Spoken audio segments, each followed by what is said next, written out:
Kembali lagi di Cerita Cinta Channel. Jangan lupa like, comment, and subscribe ya. Terima kasih.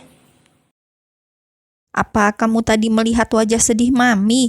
Pasti beliau saat ini sangat terluka, ucap Vika saat sudah di dalam mobil. Aku tahu, tapi mau bagaimana lagi? Jawab Emma, lalu mulai menekan pedal gas mobilnya dan memacu mobilnya itu menuju sekolahan Vika. Apa tidak ada cara lain untuk mempersatukan mereka? Tanya Vika, menoleh dan menatap suaminya yang terlihat fokus menyetir mobil. Jangan membahasnya, tegas Emma. Tapi yang aku baca di internet, jika hubungan mereka tidak terlarang dan mereka bisa menikah, jelas Vika lagi. Aku bilang jangan membahasnya, bentak Emma dengan keras sembari memukul setir mobilnya dengan kuat, membuat Vika beringsut mundur dan ketakutan. Kamu egois, lirih Vika sudah terisak. Emma memejamkan matanya sejenak saat tersadar jika ia baru saja membentak istrinya. I'm sorry, ucap Emma penuh sesal. Vika menghindar ketika tangan suaminya itu akan mengusap kepalanya. Ia tidak menyangka jika suaminya yang selalu bersikap lembut kepada dirinya kini membentaknya.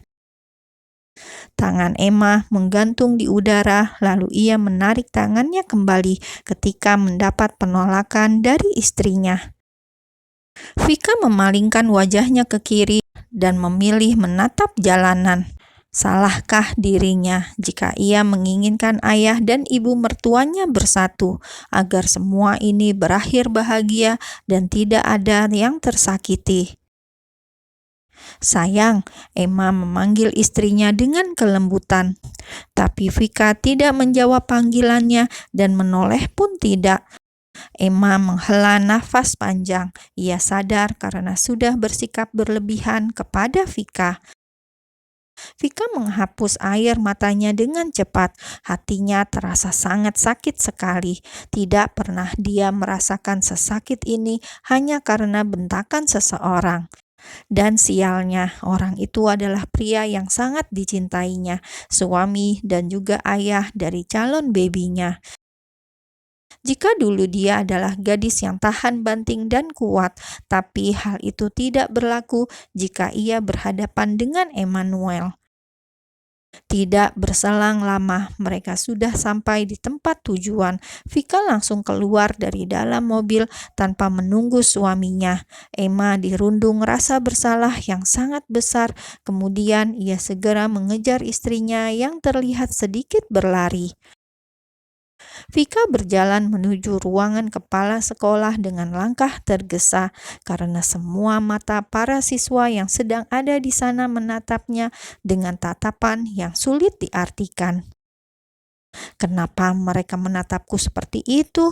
Apa mereka sudah tahu jika aku hamil? Gumam Vika. Wah, ini dia murid teladan di sekolah kita. Tiba-tiba trio centil menghadang Vika. Vika menggeram kesal dan tidak ingin meladeni trio centil itu. Minggir kalian, sentak Vika. Lihat wajahnya yang so alim. Ternyata Hamidun, ejek Nadia menyilangkan kedua tangannya di dada sembari berjalan mengelilingi Vika. Iya, dasar murahan, ucap salah satunya lagi menatap Vika dengan jijik. Apa urusannya dengan kalian? Aku mau murahan atau tidak, bukankah sama saja dengan kalian? Jalang, balas Vika menohok membuat ketiga gadis itu semakin geram. Beraninya loh, dasar murahan, bentak Nadia si ketua geng centil. Gue murahan dan membuka kedua paha gue hanya untuk pasangan halal gue, tidak seperti kalian. Ups, keceplosan, balas Vika telak. Vika tersenyum puas di dalam hati saat melihat wajah trio centil itu syok.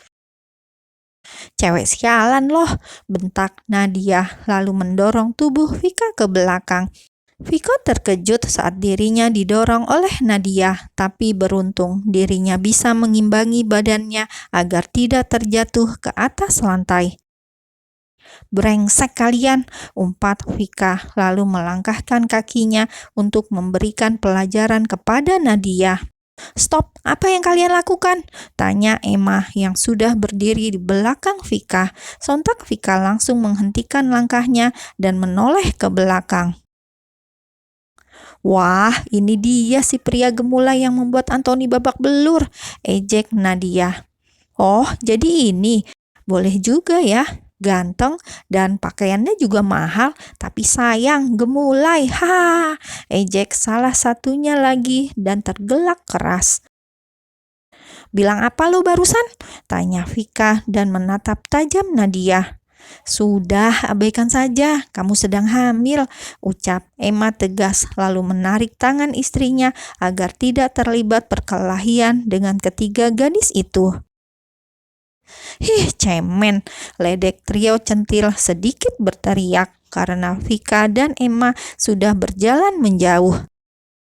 Vika menghentakkan tangannya yang dipegang oleh Emma itu hingga terlepas. Kemudian ia menyingsing kedua lengan bajunya dan berjalan menghampiri trio centil itu. Emma terkejut dan segera menahan istrinya itu. Tapi terlambat, Vika sudah melayangkan bogem mentah ke arah hidung trio centil. "Buk, buk, buk. Mampus kalian, jangan kalian pikir karena aku sedang hamil tidak bisa menghajar kalian. Bangun keparat," maki Vika kepada tiga gadis itu yang sudah tersungkur di atas lantai sembari memegangi hidungnya yang mengeluarkan darah. "Vika, sudah," Emma menarik Vika ke dalam pelukannya. "Lepas, bisa tidak kamu itu sedikit tegas jika ada yang menghinamu?"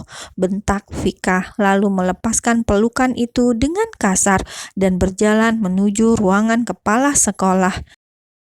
Emmanuel diam membisu saat mendengar ucapan istrinya itu, namun hanya sesaat lalu ia berjongkok di depan trio centil itu. "Kalian sangat menjijikkan dan jangan pernah merendahkan seseorang yang terlihat lemah atau buruk di mata kalian, karena kalian sendiri tidak lebih baik dari orang itu sendiri, paham?" ucap Emma pelan namun terdengar sangat tegas dan begitu menohok di hati ketiga gadis itu. Kemudian Emma segera beranjak dan berjalan menuju ruangan kepala sekolah. Setelah menyelesaikan urusannya dengan kepala sekolah, dan Vika mulai hari itu resmi dikeluarkan dari sekolah. Lalu Vika berjalan menuju kelasnya untuk berpamitan kepada teman-temannya dan juga memperkenalkan Emma sebagai suaminya agar tidak timbul fitnah lagi di lingkungan sekolah tersebut maupun di luar sekolah. "Semoga kalian berbahagia." Vika merasa terharu ketika teman-temannya mendoakannya dan juga mengucapkan selamat kepadanya.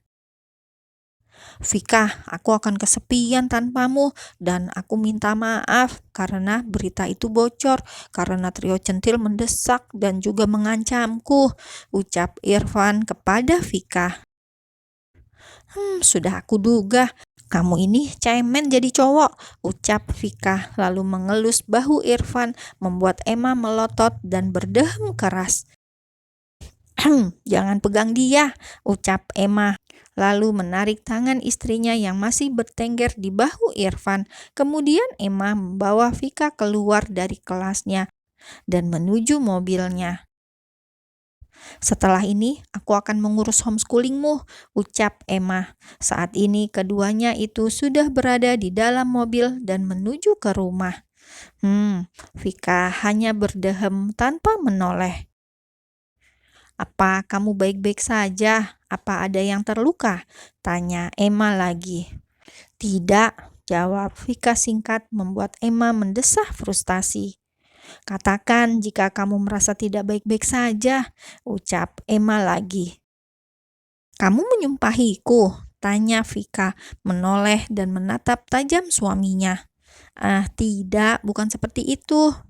"Aku sangat membencimu," ucap Vika membuat Emma terkejut lalu menepikan mobilnya di pinggir jalan raya. "Kenapa kamu berkata seperti itu? Aku minta maaf kalau aku salah," balas Emma dan menatap istrinya dengan lembut. "Kamu memang salah, kamu egois, dan kamu juga membentakku," ucap Vika keras lalu terisak perih. Sungguh hatinya saat ini masih merasakan sakit yang luar biasa, bahkan mengalahkan rasa sakit saat dirinya dihina oleh trio centil beberapa saat yang lalu. "Aku minta maaf sayang, aku minta maaf," ucap Emma penuh sesal, lalu melepaskan seat belt-nya dan merengkuh tubuh istrinya.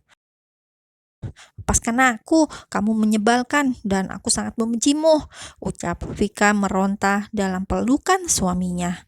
"Hei, maaf jika aku menyakitimu sangat dalam, aku menyesal," ucap Emma sembari mengelus punggung istrinya dengan lembut agar istrinya itu tenang. Dirinya sungguh bodoh karena membentak istrinya yang sedang mengandung anaknya dan membuat emosi istrinya itu tidak stabil. "Sayang, tenang ya, jangan emosi dan jangan banyak pikiran karena bisa berdampak ke anak kita," Emma berucap selembut mungkin. "Kamu yang membuatku seperti ini," Vika terisak dan terus berusaha mendorong Emma, namun dorongan tangan itu melemah ketika merasakan perutnya sakit luar biasa. "Sakit," lirih Vika menggigit bibir bawahnya. "Apa yang sakit?" Emma melepaskan pelukannya menatap wajah Vika yang terlihat merah. "Perutku sakit sekali, sangat sakit," ucap Vika terisak lalu memegangi perutnya. Emma yang melihat istrinya kesakitan pun menjadi sangat panik dan juga takut. "Sayang, bertahan ya, kita ke rumah sakit," ucap Emma berusaha untuk tenang lalu mulai memacu kendaraannya menuju rumah sakit terdekat.